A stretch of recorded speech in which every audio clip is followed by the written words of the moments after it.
ఉద్దేశం దాన్ని పురస్కరించుకొని ఈ రోజు మా ఎన్ఎస్ఎస్ ప్రోగ్రామ్ ఆఫీసర్లు మొదట రక్తదానం చేస్తున్నాం. అంతేకాకుండా రానున్నటువంటి రోజుల్లో అత్యవసర సమయంలో సైతం మన ఎన్ఎస్ఎస్ వాలంటీర్లు మేము సైతం అంటూ రక్తదానం చేసి ప్రాణదాతలు కావాలని మా యొక్క అమూల్యమైనటువంటి సలహా మరియు సూచన.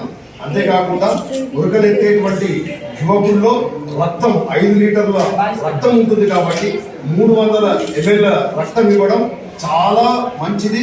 మన లోపల మళ్ళీ నూతన తేజస్ అనేటువంటి వస్తుంది కాబట్టి 4 నెలలకు ఒకసారి రక్తాన్ని నేనే ముందుకు వచ్చి ఇస్తాననేటువంటి సంకల్పంతో అందరూ కూడా ముందుకు రావాలని 18 సంవత్సరాల నుంచి 60 సంవత్సరాల లోపు ఉన్నటువంటి యువకులందరూ కూడా రక్తదానం చేయడంలో మీరందరూ కూడా ఎస్ఆర్ఆర్ ప్రభుత్వ ఆర్ట్స్ అండ్ సైన్స్ కళాశాల పేరు మీద చదువుతున్నారు కాబట్టి ఆ పేరు నిలబెట్టే దిశగా ఎన్ఎస్ఎస్ వాలంటీర్లు అందరూ కూడా ఎన్ఎస్ఎస్ ప్రోగ్రామ్ ఆఫీసర్ల సూచనలు ఇమీడియట్ గా ఫాలో అయ్యి అత్యవసర సమయంలో ముఖ్యంగా ప్రభుత్వ హాస్పిటల్కి మనం రక్తాన్ని డొనేట్ చేసినట్లయితే పేద ప్రజలకి ముఖ్యంగా అత్యవసర సమయంలో ప్రాణాన్ని కాపాడిన వాళ్ళం అవుతాం, ప్రాణాన్ని నిలబెట్టిన వాళ్ళం అవుతాం, ప్రాణదాతలం అవుతాం.